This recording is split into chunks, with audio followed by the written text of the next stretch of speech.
Olá, nós cumprimentamos a todos com a paz do Senhor Jesus. Este é o nosso programa Momento do Direito, um programa produzido pela Igreja Cristã Maranata, um programa que traz um olhar jurídico acerca de temas do nosso dia a dia. E caso você queira mandar alguma pergunta, tenha alguma dúvida ou alguma sugestão de tema, está aparecendo na sua tela o e-mail, qual você poderá encaminhar. O e-mail é momentoDodireito@presbiterio.org.br. Vai ser um prazer dirimir a sua dúvida. Hoje nós vamos falar acerca de um tema muito relevante, um tema que tem sido bastante discutido ultimamente, que é a reforma tributária. Nós vamos falar um pouco sobre a reforma tributária e os impactos que ela pode gerar no nosso dia a dia. Para falar sobre esse tema, nós convidamos aqui a advogada tributarista e também membro da nossa igreja, da Igreja Maranata, doutora Efigênia Brasilino. Doutora Efigênia, ela é advogada, especialista em direito tributário, em planejamento tributário. Doutora Efigênia, é um prazer ter a senhora aqui conosco. Obrigada, Rodrigo. O prazer é todo meu, contribuir, trazer um pouquinho para os irmãos, acalmar um pouco os ânimos, né? Porque eu acredito que principalmente a classe empresária deve ouvir notícias e ficar um pouco preocupada. O que eu faço? Preciso fazer alguma coisa?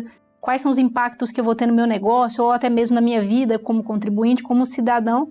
E um dos objetivos principais dessa live é acalmar esses ânimos, né? Exatamente. Até como a doutora Efigênia bem frisou, né? Os ânimos, né, precisam ser acalmados, né? Porque, de fato, a reforma tributária ela tem alguns aspectos, os quais, né, precisam ser trabalhados, estudados. E vamos aqui perguntar para a senhora, doutora Efigênia, afinal de contas, quais são, né, os principais objetivos, né, da reforma tributária?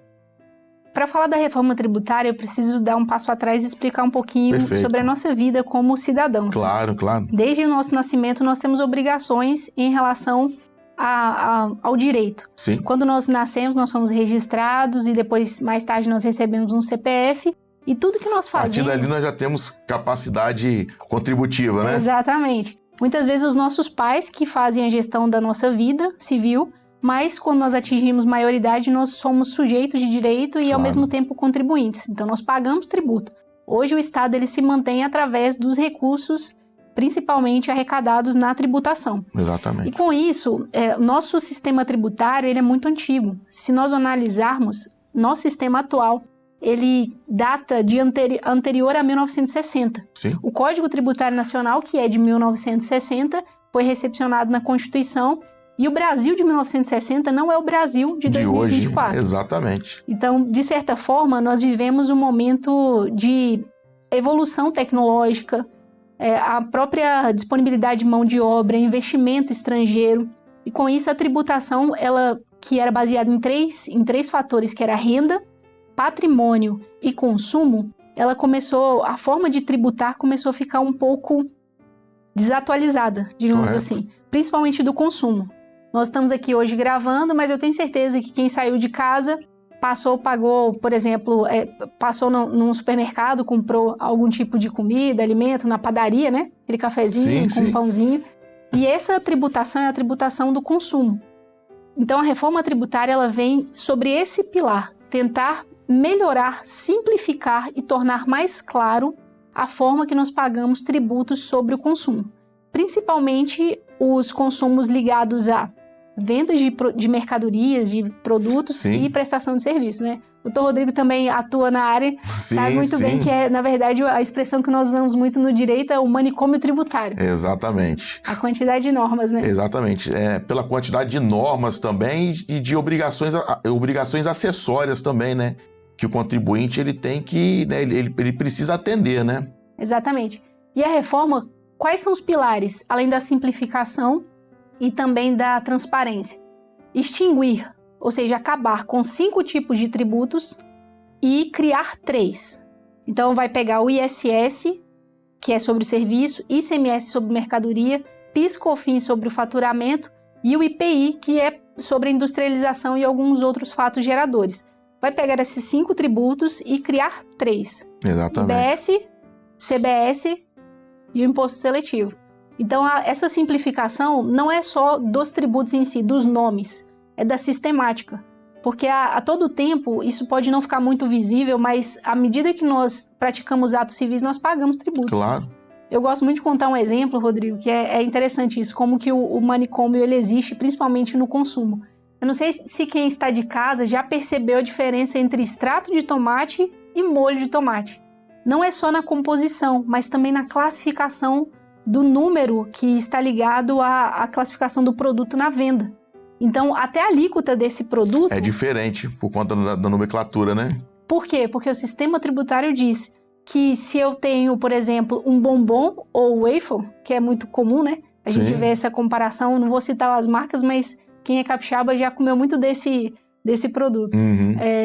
Você tem uma classificação diferente, e com isso, necessariamente o sistema tributário entende que pode existir uma tributação diferente. Nos Estados Unidos tinha até uma situação lá que era um brinquedo que eles tinham dúvida se classificava como brinquedo ou como boneco.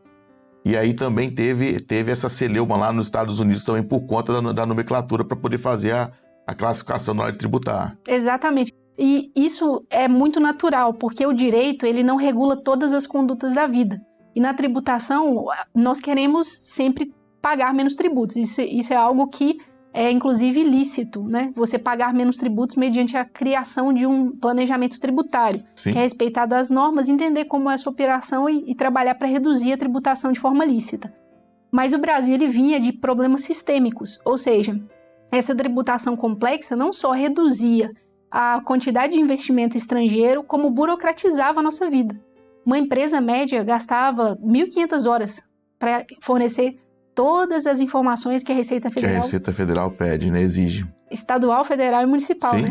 Então, com essa simplificação, a expectativa é que nós tenhamos um sistema mais célere, mais rápido e mais simples, para uma pessoa que acabou de comprar um pãozinho, saber exatamente quanto que ela pagou de tributo no final das contas. Acho que você já viajou para o exterior, deve ter uma experiência assim, né? Sim. A gente tem a questão também do cashback, né? Que queria que você explicasse também. Né, como a gente estava até conversando anteriormente, né, você quando vai para a Europa, às vezes você compra um produto, compra um perfume, você pode juntar as notas fiscais, né, e você tem o direito de ter restituído o imposto o qual você pagou sobre a compra daquele produto. Como você não é um morador, né, daquele país e não vai usufruir, né, das benesses do Estado por estar pagando aquele tributo, você tem direito a ter a restituição daquele valor, né? Fala um pouco pra gente como que é essa proposta de cashback na reforma tributária. Uma das coisas que a reforma tributária vai fazer é simplificar, mas também trazer igualdade para as pessoas, para os contribuintes. Sim. Então, alguns setores eles vão receber uma redução da alíquota e outros setores vão receber o tributo de volta. Os setores que vão receber a redução de alíquota são serviços hospitalares, serviços ligados à fonoaudiologia, existe um rol muito amplo. Então, saúde em geral poderia? Saúde em geral. Tem uma lista já específica no projeto de lei 68 de 2024, que é até recomendado os irmãos e empresários que estão nos assistindo procurarem a contabilidade para saber como que vai ficar a alíquota. Sim. Hoje a contabilidade pode não ter na ponta da caneta a alíquota, mas pode saber se aquele setor, esse segmento, ele vai ter uma redução da alíquota. E há também na reforma uma simplificação e uma possibilidade das pessoas que são consideradas mais vulneráveis, que têm uma renda dentro da classificação do cadastro único, que é o CAD único, receberem esse tributo de volta. Interessante. Então, você, por exemplo, sobre o gás, eles vão receber 100% do IBS e da CBS pago. E tem outras classificações até chegar no residual de 20% do tributo pago sobre as outras compras. Então, doutora Efigênia, a pessoa foi lá, ela comprou, por exemplo, uma TV, por exemplo. Uma TV, um botijão de gás, uma TV. Então, se ela tiver dentro desse cadastro único, ela vai ter direito a reaver o que ela pagou de tributo. Exato. Sobre o valor daquele bem, né? Exato, que é por isso que é chamado de cashback. Essa sistemática ótimo. É boa porque ela vai oportunizar a pessoa a ter mais justiça fiscal. Claro. Porque, querendo ou não, a nossa carga tributária atual, principalmente para a empresa, ela está chegando na beira dos 40%. É muito bem voraz, né? Exatamente. E a reforma, então, ela tem essa parte de simplificação e ela tem outros detalhes, como, por exemplo, a forma de pagamento, que eu acho que é uma das perguntas que você vai fazer. Sim. Inclusive, essa era até a próxima pergunta que eu ia até falar, né? Acerca do split payment ou split pagamento, né? Exatamente. O que acontece? Hoje, como eu disse que serão extintos os tributos, 5 tributos transformados em 3, o PIS e a COFINS, eles se transformarão na CBS. O ICMS, o ISS e o IPI se transformarão no IBS. Mas como que vai acontecer a tributação na prática? Como que nós pagamos os nossos tributos hoje na prática? As empresas, elas fazem as operações, elas criam as declarações e essas declarações são enviadas lá para a Receita Federal, Municipal e Estadual. Isso vai continuar acontecendo, com a diferença que o pagamento ele pode ter algumas modalidades. A lei fala de 4. O split de pagamento é uma delas, que vai ser uma modalidade onde eu vou pagar o fornecedor e o fornecedor vai receber no mesmo sistema, que vai ser um sistema bancário, parecido com o sistema bancário, trazendo de forma bem simplificada. Sim, sim. Com isso, a tributação vai se encontrar com o pagamento. Então, vai ser meio que uma visão quase automática do valor que eu pago para o valor que eu recebo e o tributo vai direto para o comitê gestor. Então, é uma ferramenta que vai simplificar e facilitar as operações, mas ela precisa ser analisada pela contabilidade junto com a empresa. Isso, na prática, pode gerar um aumento da carga tributária? Com certeza. A reforma, na verdade, ela foi criada para simplificar. Os discursos principais são que com a simplificação haveria uma redução da tributação, mas a alíquota por si só, ela já é maior do que nós temos. Já é maior, exatamente. Então a possibilidade de simplificar e reduzir para alguns setores ou ficar no 0 a 0, ela existe, mas para a maior parte das pessoas ela haverá uma majoração, né? Exato. Então o split payment é um exemplo do que precisa ser analisado, porque dependendo da modalidade de pagamento, você faz um arranjo com seu fornecedor ou o seu próprio prestador de serviço e com planejamento tributário você combina as formas de pagamento para ter um fluxo de caixa melhor. Porque, na verdade, a empresa não faz como uma pessoa física, de receber e pagar. Sim. Ela recebe de várias fontes, às vezes vende para pessoa física, vende para pessoa jurídica, e na hora de pagar os tributos ela precisa ter uma estratégia. Porque senão ela não tem dinheiro para pagar, recebe depois e fica devendo, paga tributo em atraso. Exatamente. Então é importante esse cálculo e essa análise com mais detalhamento das contabilidades. Inclusive nós vamos ter também, né, um imposto que a gente vê muito no exterior também, que é o IVA, né, o Imposto sobre o Valor Agregado, né? E tem se falado também que nós podemos ter, né, um dos maiores IVAs, maior alíquota do mundo, né? É verdade. Você pode falar um pouco sobre isso também? Posso. Na verdade, o nosso IVA se chama IBS. Sim. Porque o estudo feito no Brasil, o estudo feito importado foi sobre o IVA, que é o Imposto sobre o Valor Agregado, no modelo canadense e no modelo europeu. Sim. Então, no Brasil, os estudiosos que trouxeram a proposta da reforma, eles estudaram como seriam nesses países. E através dessa visão do que deu certo nos países, o que daria certo no Brasil, eles criaram o IBS, que é o Imposto sobre Bens e Serviços. Isso é uma coisa que nós nem falamos, né? Na verdade, PIS, COFINS incidia sobre o faturamento, ISS, ICMS e IPI, assim, de forma mais ampla sobre mercadoria e serviços. O IBS e a CBS vão incidir sobre bens e serviços. Exato. Então, por exemplo, eu não pagava imposto sobre serviço para alugar o meu imóvel. Agora eu vou pagar, Agora você vai pagar o IBS e a CBS sobre aluguel, porque é um bem ou um serviço. Isso vai impactar diretamente nos contratos de locação e também na compra de imóveis, né? Vai. No final eu vou dar algumas pequenas dicas, assim, alguns conselhos que são interessantes para os irmãos que estão nos assistindo tomarem, assim, a medida de longo prazo, né, de adequação e também buscarem esses direitos para se prepararem para a reforma. Claro. Mas, de maneira geral, o IBS e a CBS eles vão ampliar a base de tributação. E já existem algumas discussões se isso seria constitucional ou não. É isso que tem se falado, exatamente. E tem um detalhe interessante também, que a reforma ela não vai se limitar a essas duas legislações que nós temos, que é a Emenda Constitucional 132, que inseriu essa mudança no nosso sistema jurídico, e o projeto de lei complementar 68, que está tramitando ainda no Senado. Muitas outras leis complementares virão. Então, tudo que nós temos hoje aqui, até o momento que os irmãos estão ouvindo, pode ter alguma modificação ao longo do tempo. Inclusive, tem até o período de transição, né, para que, né, essas medidas elas possam passar a valer, né? Exato. O período de transição ele vai começar em 2026 e vai até 2033. porque a reforma ela trouxe uma visão de extinção dos benefícios fiscais. Aqui no Espírito Santo, por exemplo, nós temos 3 benefícios fortíssimos a nível estadual, que são o Compete, o Investe e o Fundap. Sim. Esses benefícios eles estão programados para serem extintos lá em 2033, mas haverá um período de transição de 2026 a 2033. E essa transição ela vai ser para os estados e municípios também, que é mais uma parte da legislação de receber as receitas, né? A União vai receber e vai distribuir para os estados e municípios. E esse período vai ser mais longo, vai ser de 50 anos. Sim. Então, para nós, como cidadãos, começa em 2026, e ela vai progredindo, né, com alguns detalhes. Por exemplo, 2026 a alíquota vai ser de 1%, 0,9 mais 0,1 da CBS e do IBS. Mas esse impacto vai ser maior, assim, de forma mais alavancada em 2033. Sim. Então, assim, é um tempo considerável que as pessoas já possam, né, se preparar, né, para essa mudança, não é isso? Doutor Rodrigo, e dentro desses aspectos, eu acho que tem um ponto importante, que é uma pergunta que nós dois, como tributaristas, podemos fazer, né? Como as pessoas que estão em casa... Elas devem se preparar, né? Exato. A preparação, ela começa do meu modelo de negócio. Eu sou uma pessoa física, se eu sou uma pessoa física e eu recebo, por exemplo, valores até o limite do MEI, eu vou continuar tendo o MEI ou vou fazer um planejamento para tentar me encaixar em outro regime tributário. Se eu recebo acima e tenho uma empresa, eu preciso entender quais impactos no meu setor.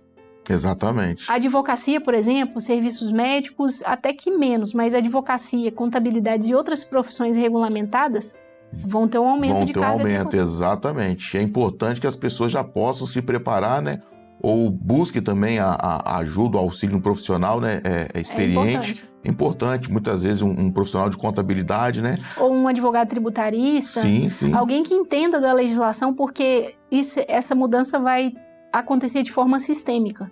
Você citou a questão dos contratos de locação. Sim. Será necessário modificar os contratos também? Exatamente. Precificar. Será que eu estou vendendo meu produto ou prestando meu serviço com um valor adequado? Com o aumento da tributação, minha margem de lucro vai diminuir ou vai aumentar?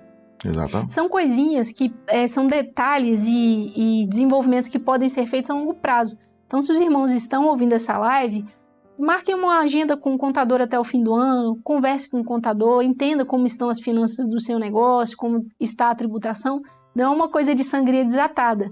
Mas é necessário que a pessoa já comece a se preparar, né? Exato. Inclusive, existem alguns versículos que eu acho que traduzem bem isso para a nossa vida cristã, que é dar a César o que é de César e dar a Deus o que é de Deus. Então, os irmãos que estão vivendo isso, se prepararem, entenderem as finanças, conversarem com a contabilidade para fazer uma projeção de longo prazo. Olha, ano que vem, se precisar mudar, quando? Qual que vai ser a ponta de mudança? E também, isso é um movimento natural do mercado. As grandes empresas e as empresas que têm benefícios fiscais no Espírito Santo estão constituindo grupos de estudos. Hoje nós temos um específico do sistema de exportação, que seria o comércio exterior, que está estudando muito, porque o impacto, eu nem mencionei isso, né, Rodrigo? Fugindo um pouquinho aqui do nosso script. Não, mas fica à vontade. O Espírito Santo, ele vai ser um dos estados que necessita muito de suporte e crescimento de outras áreas, porque a tributação, ela vai deslocar a fonte de receita. Sim. Hoje o ICMS, você paga quando você envia mercadoria, então você paga para cá. Isso. Com a mudança, o IBS e a CBS, pelo menos o IBS, ele vai ser pago lá no destino. No destino, não na origem mais, né? Não. Então, hoje as empresas, várias indústrias que nós temos, vários tipos de estabelecimentos que utilizam benefícios fiscais estão no Espírito Santo, porque a tributação menor é aqui. Serão diretamente impactados, né? Serão. Há uma possibilidade dessas empresas irem para outros estados. A gente fala até do Espírito Santo, por conta aqui da nossa posição geográfica também, né? Nós temos aqui os portos, né? Então, de fato, é um estado, assim, na vanguarda com relação à exportação de produtos, né? Exato. Há uma possibilidade de nós termos uma fatia maior da economia a nível nacional por causa da inauguração de um porto lá na região de Aracruz. Sim. Então, o que se espera do Estado, e nós como cidadãos também, é que nós precisamos ser diligentes, cobrar das nossas autoridades uma melhoria na infraestrutura, uma melhoria nas rodovias, porque o que vai atrair os negócios para o Espírito Santo, além desse porto que está sendo construído lá, são esses a mão de obra qualificada, né? boas estradas, Porque hoje o que atrai essencialmente é o benefício fiscal. Com a reforma tributária, acabando o benefício fiscal, nós precisamos ter outras formas de atrair investimento. Para que os tributos fiquem aqui e que os negócios aconteçam aqui também. Então, a reforma também é uma forma de nos movimentar. E isso vai desembocar, querendo ou não, nas urnas, né? Sim, então, exatamente. o nosso voto é a forma de exercer essa cidadania. Sim, exatamente. E como a senhora falou também, né? Uma excelente oportunidade de negócio também. Com certeza. Principalmente porque nós temos um estado que tem, Vitória, salvo engano, tem um dos maiores IDHs do país, que é o Índice Nacional de Desenvolvimento Humano. Então, esse IDH ele é importante porque demonstra a qualidade da mão de obra. E as empresas hoje precisam de mão de obra qualificada. Então, se nós estamos nos deslocando nesse movimento, olha, eu estudo inteligência artificial, tento otimizar as minhas demandas, isso tudo traz uma melhoria para o ambiente de negócio, otimiza o negócio e ajuda a pagar menos tributos, porque querendo ou não, você trabalha de forma sistêmica, né, no seu negócio. Sim. E como é que está a boa vontade hoje política para votar acerca das leis, né, que vão passar a regular, né, essas operações, né? Essa é uma pergunta bem desafiadora, porque querendo ou não, a reforma tributária ela aconteceu de uma forma muito inesperada. Ela foi votada, a emenda constitucional foi votada nos 2 turnos, pela Câmara e pelo Senado, e havia uma visão muito pessimista dos tributaristas. Não vai passar, e passou. Então, a lei... Inclusive, até 2022, se acreditava que não fosse passar, né? Exato. Eu acompanho a reforma desde 2019, Rodrigo. E 2022, quando ela passou no primeiro turno, terminou na Câmara e foi para o Senado, logo eu avisei, eu acho que vai passar e nós vamos viver um momento de transição. Isso vai acontecer também com o projeto de lei complementar, e há nos bastidores, o que se ouve é que há uma pressão muito forte de alguns segmentos. Por exemplo, a indústria, há uma visão de que vai ser beneficiada, porque a indústria, durante muitos anos, lembra que eu falei que lá na década de 60 o Código Tributário foi criado... As relações comerciais... Eram diferentes. Nós tínhamos um país muito menos industrializado. Então, a indústria foi muito penalizada com a tributação. O PIS e a COFINS, por exemplo, no lucro real, ele era não cumulativo, mas você não podia tomar crédito de tudo. Então, a reforma vai corrigir algumas distorções históricas e há um lobby muito grande desse grupo, do industrial. Porém, para outros segmentos, há uma batalha. A agro, por exemplo, conseguiu também reduzir a tributação para uma parte específica, mas os outros segmentos continuam fazendo o Tribunal da Cidadania, né? Dialogando no Congresso. Eu acredito que o projeto de lei complementar vai ser votado esse ano e provavelmente nós teremos outros. E aí esse desdobramento vai vir sobre os outros pilares que eu citei, que é renda e patrimônio. Então provavelmente nós vamos ter uma tributação não muito feliz, porque pagar tributo é uma obrigação, mas dói no bolso, nesses outros 2 pilares. O que é interessante é que os irmãos acompanhem, exatamente porque isso vai impactar no final do caixa. Diretamente, né? Aquilo que a senhora comentou, né? Diretamente da aquisição de produtos, bens, né? Os tributos indiretos que nós acabamos pagando quando fazemos uma compra, vamos à padaria, né? E tem todas essas dificuldades, né? E esse vai ser o principal impacto. Se nós pudéssemos resumir aqui tudo que nós estamos dizendo, qual vai ser o impacto da reforma tributária na minha vida? Provavelmente o aumento de tributos, como pessoa física. E aí eu preciso ser inteligente para fazer planejamento tributário dos outros tributos que eu pago.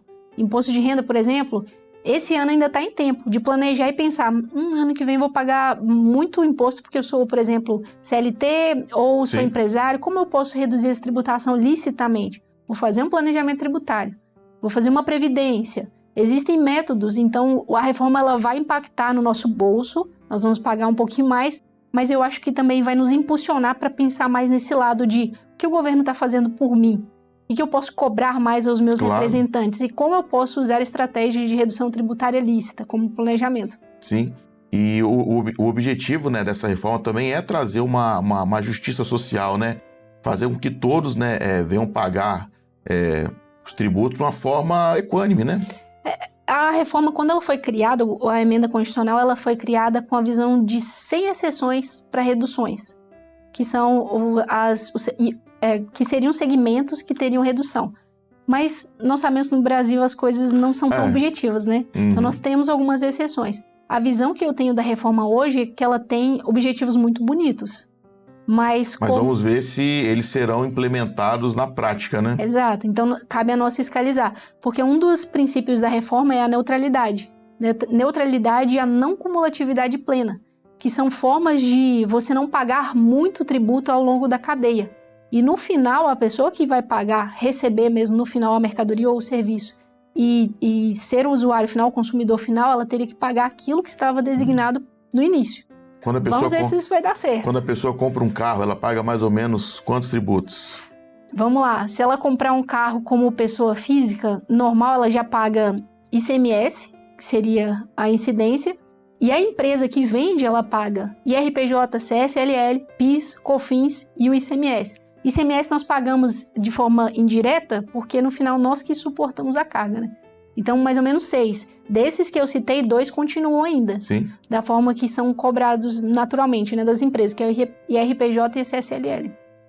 Doutora Efigênia, por certo é um tema assim, extremamente desafiador, né? Também não é um tema de fácil compreensão, né?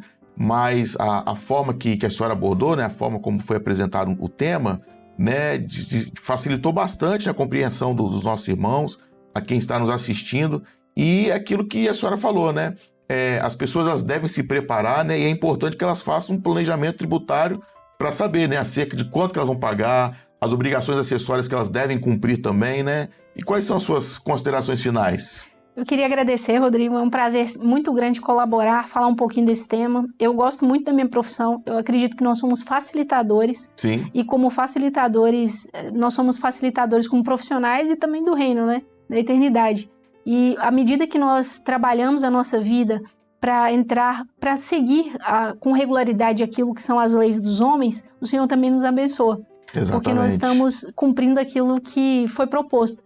Então, falar de planejamento tributário e de tributação é importante para conscientizar os irmãos que, num longo prazo, ter uma empresa redonda, rodando direitinho com as obrigações, isso é bom. Até para outras áreas, como financiamento, expansão dos negócios. E não é algo complexo de ser feito, só precisa um pouquinho de dedicação, um contato com um contador, um especialista e também uma visão de longo prazo, que é isso que nos faz crescer. E certamente a pessoa, né, ela tendo o seu negócio dentro daquilo que é a legalidade, né, certamente ela vai ter as facilidades e vai né, evoluir, vai prosperar naquilo que ela faz. Né? Com certeza. Existem, por exemplo, linhas de crédito que são disponíveis para empresas do Simples Nacional e outras, mas a empresa precisa estar certinha. Na reforma, isso vai ser importante, um ponto que eu não citei, mas isso vai ser muito trabalhado, que é a parte do pagamento em dia. Então, quando a empresa que contrata, por exemplo, eu contrato uma contabilidade, dependendo do meu regime tributário, eu consigo tomar crédito sobre a contratação, mas para isso o meu prestador de serviço tem que pagar em dia. Então, essa é uma das coisas que a reforma vai trazer também, essa visão de regularidade fiscal. Se nós andarmos direitinho e construirmos as nossas finanças pessoais e também empresariais, certamente nós estaremos bem preparados para a reforma. Perfeito. Doutora Efigênia, muito obrigado pela sua participação. Nós agradecemos a você que esteve nos assistindo, nosso programa Momento Direito, e queremos desejar a todos uma ótima semana e até o nosso próximo encontro. A todos, a paz do Senhor Jesus.